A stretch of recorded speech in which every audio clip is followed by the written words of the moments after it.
राज शिक्षा शोध एवं प्रशिक्षण परिषद बिहार पटना में पुनः एक बार आपका स्वागत।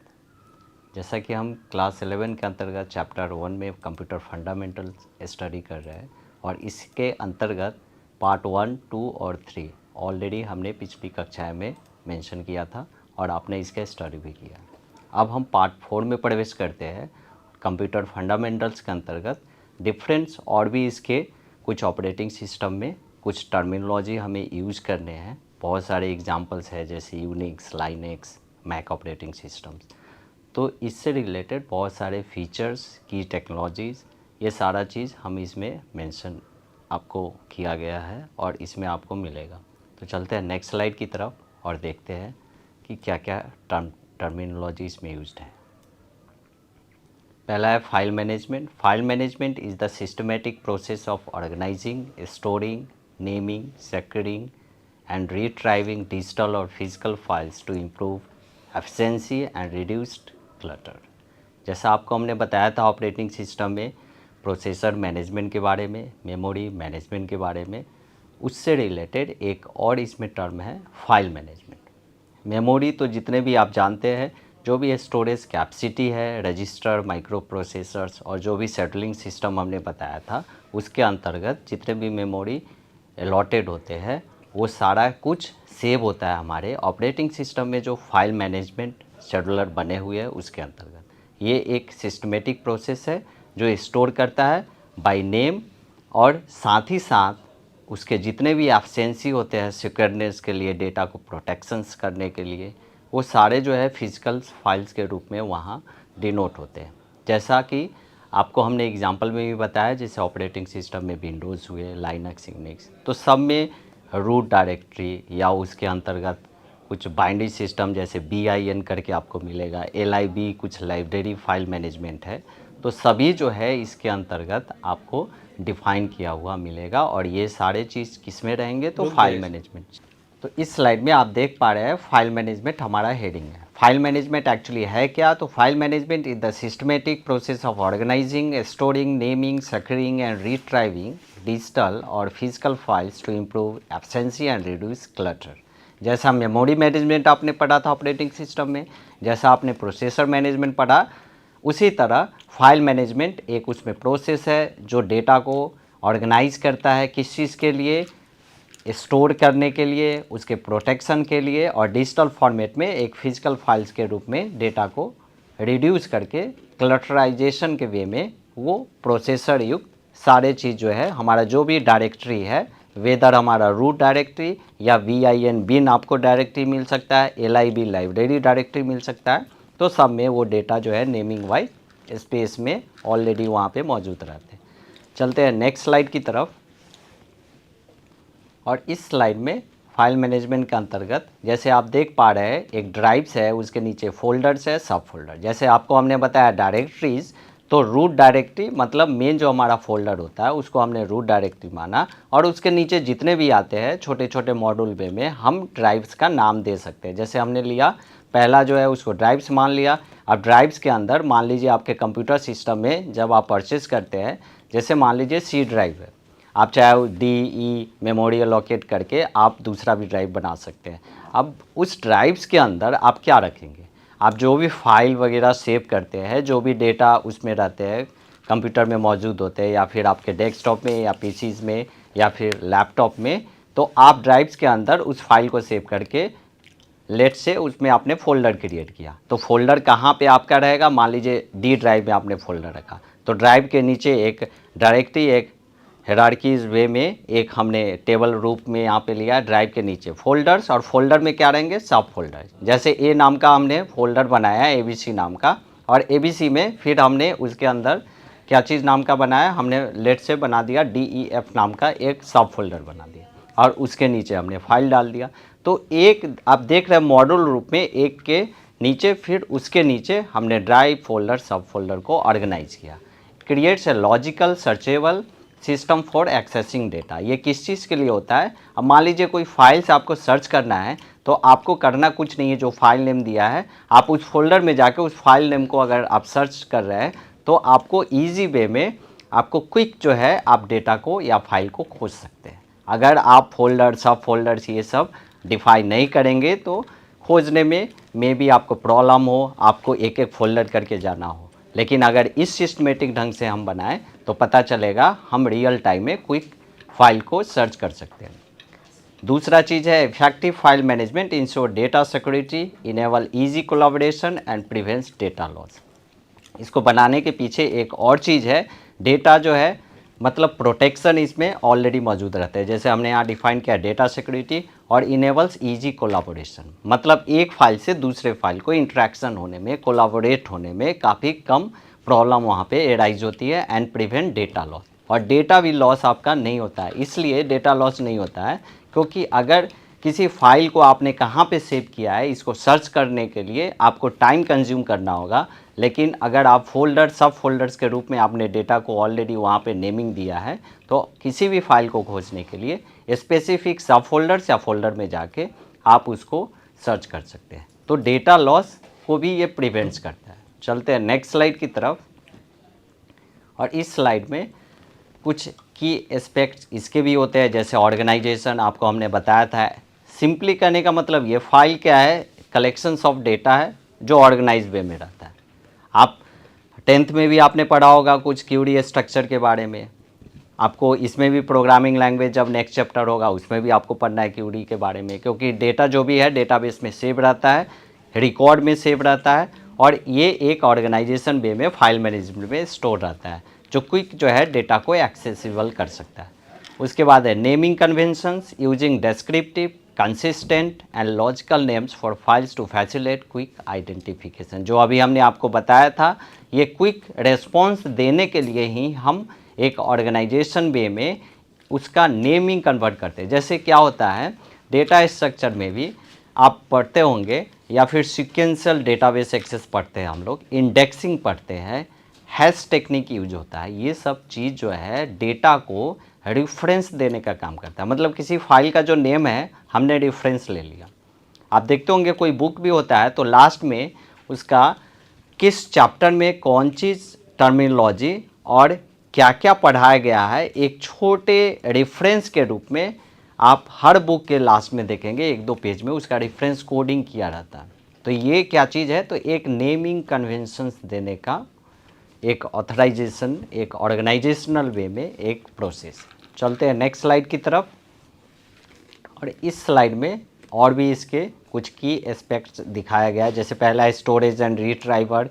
चूँकि फाइल मैनेजमेंट है, डेटा को हमने नाम दिया है, किसी फोल्डर में सेव किया है तो डेफिनेटली ये स्टोरेज वहाँ पे मैनेजमेंट होगी। रिट्राइवर फिर से अगर एक चीज़ और है, एक तो स्टोर कर दिया हमने फाइल नेम देकर वहाँ पे सेव कर दिया। अब डेटा को लेट से एक फ़ोल्डर के अंदर जो फाइल है उसको दूसरे फोल्डर के अंदर उसको सेव करना है, तो first of all first folder के अंदर उसको रिट्राइव करने होंगे डेटा को और फिर सेकंड फोल्डर में डालना होगा। हमने यहाँ पे लिखा है using tools like Windows explorer. Windows explorers वही है जैसे फाइल एक्सप्लोरर। आप फाइल को खोलते हैं, आप देखेंगे आपके डेस्कटॉप सिस्टम पे स्टार्ट में जाने पर या ऐसे भी आइकन आपको मिलेंगे स्क्रीन पे, तो उस फाइल एक्सप्लोरर या विंडोज़ अगर ऑपरेटिंग सिस्टम यूज़ कर रहे हैं तो विंडोज़ एक्सप्लोरर में भी आपको जितने भी ड्राइव है, आपके डेस्कटॉप, डॉक्यूमेंट्स, सभी का आप देखेंगे लेफ़्ट साइड में एक फ़ोल्डर रूप में एक हायरार्की बना हुआ है। तो ये क्या है, एक एक्सप्लोरर है जहाँ पे आप किसी भी फाइल, किसी भी फ़ोल्डर, किसी भी ड्राइव में प्रवेश एंट्री कर सकते हैं, वहाँ पे सारा कुछ मेंशन रहता है। उसके बाद security and access control, restricting access to sensitive files and managing permission. एक चीज़ और यहाँ पे है, आप जानते हैं हम बहुत सारे ऐसे सॉफ्टवेयर यूज़ करते हैं या बहुत सारे ऐसे एप्लीकेशन सॉफ्टवेयर है, ऐसे स्पेसिफिक फीचर्स है जिसके तहत कोई सेंसिटिव डेटा रहे या किसी ऐसे फाइल को जो हम चाहते हैं कि हमारे सिवाय कोई दूसरा और उसको रिट्राइव नहीं कर सके, ओपन नहीं कर सके, तो हम वहाँ पे फोल्डर लॉक या बहुत सारे ऐसे सिक्योरिटी एप्लीकेशन सॉफ्टवेयर होते हैं, आप उसके तहत डेटा को प्रिवेंट कर सकते हैं एक्सेस से, ताकि दूसरा जो है डेटा को एक्सेस ना कर सके। अगर वो उसे ओपन करेगा, मे बी वहाँ पे ऑथराइजेशन लगा हुआ है, पासवर्ड उससे पूछा जा सकता है जो आपको ही पता होगा। तो फोल्डर लॉक या डिफरेंट टाइप्स ऑफ के एप्लीकेशन सॉफ्टवेयर है, आप उससे उसको डेटा को प्रिवेंट कर सकते हैं एक्सेस से, अनऑथराइज्ड एक्सेस से। बैकअप एंड रिकवरी, आप जानते हैं कभी कभी क्या होता है, डेटा लॉस हो जाता है या किसी तरह की ऐसी समस्या जो आपका जैसे कंप्यूटर स्टार्ट नहीं हो रहा है, आपके मदरबोर्ड में कोई इशू आ गया। तो ये सब समस्या से बचने के लिए हम जितने भी डेटा रहता है उसको डेली बेसिस पे, वीकली बेसिस पे या एक टाइम ड्यूरेशन के अंतराल पे हम बैकअप जो है डेटा का लेते रहते हैं। उसको रिकवरी जो है मीडिया बना के हम कहीं अलग स्टोर करके रख सकते हैं, ताकि अगर किसी तरह की डेटा लॉस हो तो हम पुनः उसको रिट्राइव करके सिस्टम में डाल सकें। चलते हैं नेक्स्ट स्लाइड की तरफ। तो इस स्लाइड में हमने रखा है benefits of proper file management. मतलब फाइल मैनेजमेंट क्या है, एक्चुअली बेनिफिट्स क्या है। पहला इंक्रीज प्रोडक्टिविटी, मतलब फाइल मैनेजमेंट हम फोल्डर सब फोल्डर ड्राइव के रूप में ऑर्गेनाइज किए हैं। हमारा प्रोडक्टिविटी जो होगी, क्विक रेस्पॉन्सिवनेस जो उसमें होगी, कोई भी एप्लीकेशंस कोई भी फाइल सर्चेबल जो भी है उसकी प्रोडक्टिविटी को वो बढ़ाएगा। जैसे saves time by reducing the effort spend searching for documents. आप किसी चीज़ को सर्च कर रहे हैं, लेट से कोई डॉक्यूमेंट है abc.docx के नाम से। अब abc आप सर्च करें, आपको पता है किस ड्राइव में है, वो किस फोल्डर में या किस सब फोल्डर में है, तो क्विकली उस फोल्डर या सब फोल्डर में जाके आप सर्च बॉक्स में टाइप करेंगे और तुरंत आपको मिलेगा। तो आपका टाइम जो है कंज्यूम होने से बचता है, मतलब इंक्रीज प्रोडक्टिविटी होती है। फिर है हमारा इम्प्रूव्ड कोलैबोरेशन। इम्प्रूव्ड कोलैबोरेशन हमने आपको बताया है कि एक फाइल से या एक फ़ोल्डर से या एक सब फोल्डर से दूसरे सब फोल्डर में या दूसरे फाइल्स में या दूसरे ड्राइव में भी आप एक दूसरे में इंट्रैक्शन हम कर सकते हैं। किस वे में कर सकते हैं, एक फ़ाइल को कॉपी करना या एक फ़ाइल को कहीं से मूवमेंट करना है दूसरे में, तो एक जगह से हम कॉपी करके दूसरे जगह पे पेस्ट कर सकते हैं।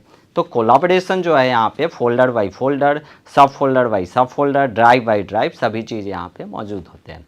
फिर reduce risk, minimises the likelihood of deleting और लूजिंग इंपॉर्टेंट इंफॉर्मेशन। इससे क्या हो सकता है, रिस्क जो है, रिस्क फैक्टर भी यहाँ पे डिक्रीज हो जाता है, रिड्यूस हो जाता है, क्योंकि ऑर्गेनाइजेशनल वे में हमारा सभी फाइल मौजूद रहता है। तो ये रहा हमारा benefits of proper file management. और भी इसके कुछ टर्म्स है, तो चलते हैं नेक्स्ट स्लाइड में और देखते हैं और क्या क्या इसमें टर्म्स है। जैसे कुछ टेक्निक्स और टूल्स भी है इसमें। जैसे पहला है फाइल मैनेजर, मैंने आपको अभी तुरंत बताया, applications like Windows file explorer, Mac OS Finder और थर्ड पार्टी टूल्स। अब ऑपरेटिंग सिस्टम आप विंडोज़ यूज कर रहे हैं तो आपको वहाँ पे विंडोज़ फाइल एक्सप्लोरर मिलेगा। मैक ऑपरेटिंग सिस्टम है तो मैक ओएस फाइंडर आपको मिलेगा। या थर्ड पार्टी करने का मतलब ऐसा ज़रूरी नहीं है कि हम जो ऑपरेटिंग सिस्टम यूज कर रहे हैं वो हमारा विंडोज़ ही हो या मैक ओएस ही हो सकता है दूसरा भी ऑपरेटिंग सिस्टम हो। तो डिफरेंट ऑपरेटिंग सिस्टम के अकॉर्डिंग दूसरे फाइल एक्सप्लोरर नेमिंग चेंज होगा, बट काम जो है सबका सेम होता है। उसके बाद है हायरार्किकल स्ट्रक्चर। अभी जो हमने बताया कि ड्राइव के नीचे फोल्डर के नीचे सब फोल्डर, तो इसी स्ट्रक्चर को बोलते हैं hierarchical structure. A top down approach using drives, folders and sub folder, जो हमने डायग्राम में बताया था। फिर है meta data management. Meta data actually क्या है, जैसे हमने यहाँ पे डिफाइन किया, using tags, dates and file types to sort and find files. Simple आप किसी फोल्डर को ओपन करें या किसी ड्राइव को ओपन करें, आपका जो फोल्डर है, जो सब फोल्डर है, जो फाइल्स है, आप देखते होंगे उसको आप लिस्टिंग वे में भी वहाँ पे रख सकते हैं, उसका डिटेल्स वे में भी रख सकते हैं। आपको अगर चाहिए कि नहीं, जो रिसेंटली फाइल हमने यहाँ पे डाउनलोड किया है या अपलोड किया होगा या कहीं से कॉपी करके हमने उस फोल्डर में सेव किया होगा, तो डेट, उसका टाइम, ठीक ना, उसका कितना स्टोरेज है, जैसे KB, MB, GB जो भी है, तो जिस वे में हम डेटा को ऑर्गेनाइज करना चाहते हैं हम उस वे में डेटा को ऑर्गेनाइज करके रख सकते हैं और वहाँ देख सकते हैं। तो मेटा डेटा कहने का मतलब केवल फोल्डर का नाम ही नहीं, बल्कि हम छोटे छोटे मेटा क्रिएट कर सकते हैं। जैसे वो कौन से डेट में हमने वो क्रिएट किया और कितना उसका स्टोरेज कैपेसिटी, MB या KB कुछ तो होगा। तो हम एक हायरार्किकल वे में एक हमारा नेम रहेगा, डेट रहेगा, उसके बगल में टाइम रहेगा और फिर हमारा स्टोरेज लेट से 1 MB 2 MB का जो भी हो, तो हम उसको डिटेल्स में भी रख सकते हैं, लिस्टिंग में भी रख सकते हैं। बड़ा, अगर आप देखते होंगे आपके कंप्यूटर स्क्रीन पे, आप चाहे किसी भी फाइल को ओपन करें, उसमें 10 अगर एक फाइल में 10 फाइल्स ऑलरेडी मौजूद है, वो फाइल लेट से कोई पेंट का फाइल है, कोई डॉक्यूमेंट्स है, कोई इमेजेस है या कोई PDF आपका फाइल है, तो डेटा को जिस वे में, फाइल को जिस वे में आप रखना चाहते हैं, आइकन को बड़ा कर सकते हैं, छोटा कर सकते हैं। लिस्टिंग वे में करेंगे तो 10 जो है एक पेज पे आपको शो करेगा, एक स्क्रीन पे शो करेगा। अगर उसका लार्ज आप देखना चाहते हैं आइकन को, तो हो सकता है आपको स्क्रॉलिंग करने होंगे। आप उसको एक लिस्टिंग करना चाहते हैं कि डेट वाइज हम ऑर्गेनाइज करें, तो वो भी रख सकते हैं। तो डिपेंड करता है आपको। और ये सारा चीज़ जो हमने बताया एक मेटा डेटा का एग्जाम्पल है। तो ये रहा file manager, hierarchical structure and Meta data management. चलते हैं नेक्स्ट स्लाइड की तरफ। और इस स्लाइड में कुछ architecture of A file system हमने लिया है। मतलब अभी जो हमने बनाया यहाँ पे जो भी फाइल सिस्टम का एक डायग्राम बनाया हुआ है, जैसे यूजर एप्लीकेशंस है।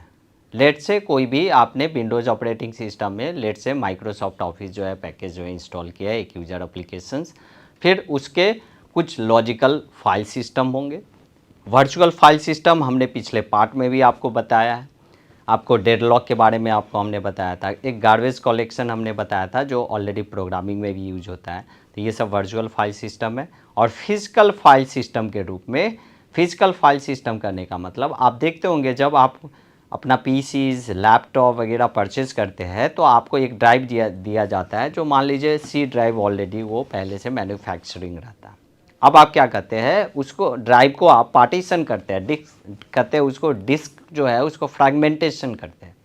अब पार्टीशन जो करने हैं, अब जैसे यहाँ पे दिखाया गया है कि 3 बॉक्स के अंदर एक पार्टीशन 1, 2 और 3 दिखाया गया। वो डिपेंड करता है आप पे कि आप डिफरेंट फाइल स्ट्रक्चर को किस वे में पार्टीशन करके रख सकते हैं। ताकि क्या होता है, जब आप एक ही ड्राइव में जितने भी फाइल सिस्टम होते हैं, चाहे वो लॉजिकल फाइल सिस्टम हो, वर्चुअल फाइल सिस्टम हो, फिजिकल फाइल सिस्टम हो, या यूज़र का एप्लीकेशंस कोई आपने इंस्टॉल किया है, अगर एक ही टाइप के फाइल मैनेजमेंट में एक ही ड्राइव में रखेंगे तो हो सकता है उसका एफिशिएंसी पावर कम हो जाएगा, आपका जो सिस्टम है वो स्लो हो जाएगा, या बहुत तरह की उसमें समस्या उत्पन्न हो सकती है। बट हम पार्टीशंस अगर करेंगे, डिस्क को अगर फ्रैगमेंटेशन करेंगे, तो जितने भी डिवाइस मैनेजमेंट से रिलेटेड फाइल मैनेजर सिस्टम होते हैं, या वर्चुअल या फिजिकल, सभी जो है डेटा को ऑर्गेनाइज करेगा एक सिंप्लिसिटी के माध्यम से, और ईजिली स्मूथली आप यूज कर सकते हैं अपने सिस्टम को। तो ये architecture of A file system रहा। चलते हैं नेक्स्ट स्लाइड की तरफ। और इस स्लाइड में फिर से बोलिए। और इस स्लाइड में आप देख पा रहे हैं डिवाइस मैनेजमेंट, जैसे कि अभी हमने पिछले स्लाइड में बताया था कि जितने भी फाइल मैनेजमेंट ऑर्गेनाइजेशन होते हैं उसमें डिस्क फ्रैगमेंटेशन के अंतर्गत पार्टीशन 1, 2 और 3 हमने बताया था। लेट से मल्टीपल पार्टीशन, जैसे आप 4, 5 बना सकते हैं एज पर योर यूज। तो डिवाइस मैनेजमेंट एक्चुअली उसके अंदर है क्या? Device management in an operating system involves coordinating, controlling and monitoring all hardware peripherals. Peripherals का आने का मतलब जितने भी आप देखते होंगे एक्सटर्नल डिवाइसेज हैं, जैसे प्रिंटर्स हुआ, डिस्क हुआ, माउस हुआ, एक से ज़्यादा इसलिए हमने माउस लिया, उसके बाद कीबोर्ड्स हुआ, या virtual devices to ensure efficient operations. ये इसलिए कनेक्टेड है क्योंकि ये क्या है, आप जो भी उसमें प्रोसेस कर रहे हैं, डेटा को इंटरेक्ट कर रहे हैं, आप एक यूज़र है और कंप्यूटर जो है आपका हार्डवेयर है, तो हार्डवेयर से यूज़र को इंट्रैक्शन हो रहे हैं जिस सॉफ्टवेयर के माध्यम से ऑलरेडी उसका ड्राइवर इंस्टॉल है, और तब जाके आप पेरिफेरल डिवाइसेस से आप इंटरेक्ट होते हैं। किसके तहत? डिवाइस मैनेजमेंट के अंतर्गत। It uses device drivers to provide a uniform interface for applications, managing resource allocation, deallocation and error handling। और ये सारी प्रक्रिया कब होती है? जब आप, हमने बताया आपको, ड्राइवर उसमें इंस्टॉल करते हैं, फिर यूनिफॉर्म वे में इंटरफेस आपको प्रोवाइड करता है एप्लीकेशन से, और ये सारा इंटरफेस मैनेज क्या करता है? तो फाइल को एलोकेट करता है, वहाँ से डी एलोकेट करता है, और जितने भी एरर हैंडलिंग का वर्क होता है ये सारा चीज़ मैनेज करता है कौन? तो डिवाइस मैनेजमेंट। चलते हैं नेक्स्ट स्लाइड की तरफ। और इस स्लाइड में डिवाइस मैनेजमेंट का कुछ अदर और भी हमने टर्मिनोलॉजी यूज़ किया है। जैसे टर्मिनोलॉजी में कुछ फंक्शंस भी इसके हैं, जैसे tracking status, monitoring device availability and usage through components like input output controllers. कुछ ट्रैक कर सकते हैं, बहुत सारे कंट्रोलर्स इसमें यूज होते हैं, बहुत सारे शेड्यूलिंग प्रक्रिया है, डेडलॉक, पेजिंग, सेगमेंटेशन, उसके बाद resource allocation, determining which process gets a device for how long and when. कौन सा प्रोसेस जो है वो डिवाइस को एक्यूमुलेट करके कितना देर तक और कब तक काम कर सकता है। मतलब शेड्यूलिंग जो हमने बताया था सेम चीज़ यहाँ पे भी रिसोर्स एलोकेशंस का होता है। उसके बाद device driver special programs acting as a bridge between the OS and hardware for seamless communications. Drivers हमने बताया कि यूजर को एप्लीकेशन सॉफ्टवेयर या जितने भी टाइप का सॉफ्टवेयर रहता है आपके सिस्टम में, उसको इंटरेक्ट करने के लिए जो बीच में जो काम कर रहा है वो ड्राइवर उसका काम कर रहा है, जो भी डिवाइस जो है इंटरेक्टेबल है। तो ये है डिवाइस ड्राइवर। चलते हैं नेक्स्ट स्लाइड की तरफ। और इस स्लाइड में और भी इसके कुछ फंक्शंस हैं, जैसे optimization, enhancing performance using techniques like buffering. Buffering क्या है? Storing data in memory. आप देखते होंगे इंटरनेट स्पीड कम है, कोई वीडियो आप ओपन किए है, बफर कर रहा है, आपने पॉज किया फिर आपने ओपन किया बट फिर भी बफर कर रहा है। तो बहुत सारे नेटवर्किंग एफिशिएंसी जो है वहाँ पे वीकनेस आ सकती है। मतलब कुछ कनेक्टिविटी जो है वो इशू आ सकती है, आपका इंटरनेट सही से वर्क नहीं कर रहा है। उसी तरह स्टोरेज डेटा जो मेमोरी मैनेजमेंट होता है उसमें भी कई तरह की समस्या आ सकती है। तो इसलिए डिवाइस मैनेजमेंट जो है ऑप्टिमाइज करने का काम करता है।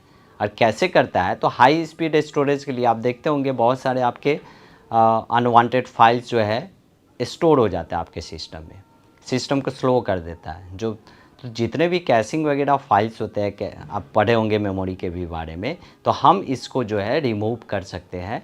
तो क्या होगा? हमारा स्पेस जो है स्टोरेज कैपेसिटी बढ़ जाती है, एफिशिएंसी बढ़ जाती है। And spooling queuing task for devices like printers.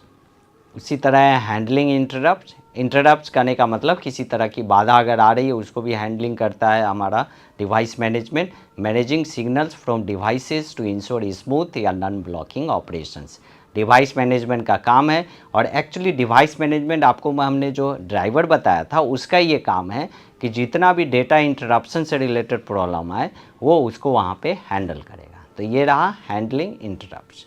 चलते हैं नेक्स्ट स्लाइड की तरफ। और इस स्लाइड में कुछ एलोकेशन टेक्निक्स के बारे में बताया गया डिवाइस के बारे में।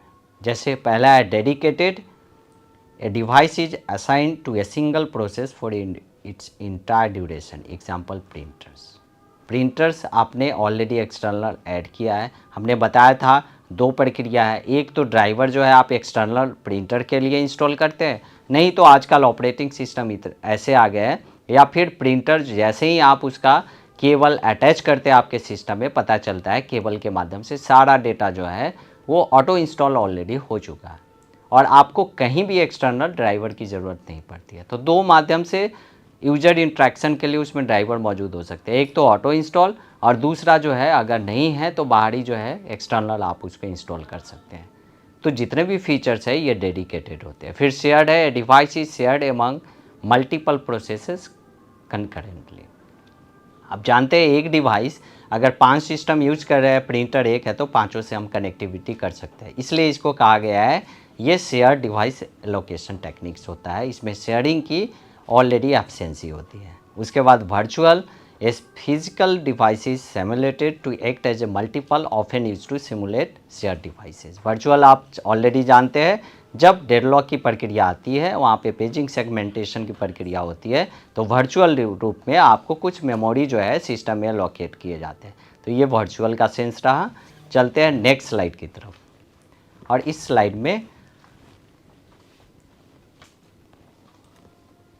स्लाइड में कुछ कंपोनेंट्स और प्रोसेसेस के बारे में चर्चा की गई है डिवाइस मैनेजमेंट का। पहला है इनपुट आउटपुट शेड्यूलिंग, जो हमने आपको बताया the OS manages input output request for devices like hard disk often using scheduling algorithms to minimize seek time latency time. ये सभी जो है ये data structure already CPU scheduling में ऑलरेडी ये मेंशन रहता है। मतलब जितने भी वेटिंग टाइम है, सीक टाइम, लेटेंसी टाइम, मतलब जो शेड्यूलर जो है डिवाइडेड रहता है प्रोसेस वे में ब्लॉक के रूप में, फ्रैगमेंटेशन के रूप में। लेट से कोई एक टास्क है उसको 5 ब्लॉक में विभक्त किया गया है, तो वहाँ पे इनपुट आउटपुट शेड्यूलिंग भी होगी, वो 5 प्रक्रिया से उसको गुजरना होगा। तो इसके लिए जितने भी एल्गोरिथम टाइप्स होते हैं सभी शेड्यूलिंग में डिफाइन होते हैं। उसके बाद है device driver management. The operating system ensure the correct updated drivers are use to interact with hardware. आप जानते हैं कभी कभी सिस्टम आपका अपडेशन वहाँ पे सर्च करता है, या फिर आप अपडेट की प्रक्रिया आप देखते हैं आपके जो भी टास्क बार है उस पर वो नोटिफिकेशन आपने अगर अलाउ किया है तो नोटिफिकेशन आएगा कि आपके सिस्टम में बहुत सारे ऐसे चीज़ें हैं, बहुत सारे ऐसे ड्राइवर्स है या कोई सॉफ्टवेयर है जिसको अपडेट करना अनिवार्य है, कुछ नोटिफिकेशन आएगा। तो वीकली, डेली बेसिस पे, मंथली बेसिस पे या तो आप नोटिफिकेशन दे के अपडेट कर सकते हैं, या फिर वो जो सॉफ्टवेयर है चेक करके आप एक्सटर्नली भी अपडेट उसको कर सकते हैं दूसरे सॉफ्टवेयर के माध्यम से। तो ये सारे चीज़ जो है ड्राइवर्स की प्रक्रिया है जो डिवाइस ड्राइवर मैनेजमेंट के अंतर्गत आता है। चलते हैं नेक्स्ट स्लाइड की तरफ। और इस स्लाइड में आप देख पा रहे हैं कुछ हमने डायग्राम लिया डिवाइस मैनेजमेंट का। जैसे आप देख रहे हैं चूँकि ऑपरेटिंग सिस्टम हमारा सेंट्रल पॉइंट है, ठीक ना, जिसको सर्कुलर इनपुट आउटपुट बफरिंग भी बोलते हैं। अब देखिए जैसे हमने आपको पार्ट 1 में बताया था जो हमारा ALU और CU का जो काम होता है CPU के अंतर्गत, सेम टू सेम सिस्टम में जब यूज़र इंटरेक्ट होता है तो ऑपरेटिंग सिस्टम से लेकर यूज़र इंटरफेस तक जो फर्स्ट स्क्रीन आता है आपका काम करता है ये डिवाइस मैनेजमेंट। तो इनपुट आउटपुट डिवाइसेस मतलब हम इंस्ट्रक्शन किसी तरह का दिए, कोई भी हार्डवेयर है, लेट से सिस्टम हमने ऑन किया, तो ऑन करने के बाद ये बफरिंग सिस्टम हमारा जो इनपुट आउटपुट डिवाइसेज है वो ऑपरेटिंग सिस्टम के माध्यम से बूटिंग प्रोसेस होगा, कुछ सेकंड कुछ मिनट ले सकता है, तब ये मोमेंट होगा किसमें, यूजर प्रोसेस में, और तब जाके ये हमारा डायग्राम यहाँ पे मेंशन हुआ जो डिवाइस मैनेजमेंट के अंतर्गत आता है। तो ये हमारा डायग्राम रहा। तो आज आपने पढ़ा टिल डिवाइस मैनेजमेंट के बारे में। नेक्स्ट जो हमारा पार्ट होगा वो बेसिकली जो ऑपरेटिंग सिस्टम का एग्जांपल्स है जैसे Unix, Linux, Windows, Mac operating system, इसके बारे में डिटेल से हम नेक्स्ट पार्ट में पढ़ेंगे। तो आज के लिए इस पार्ट को हम यहीं पे एंड करते हैं, फिर मिलते हैं नेक्स्ट पार्ट में। तब तक के लिए धन्यवाद।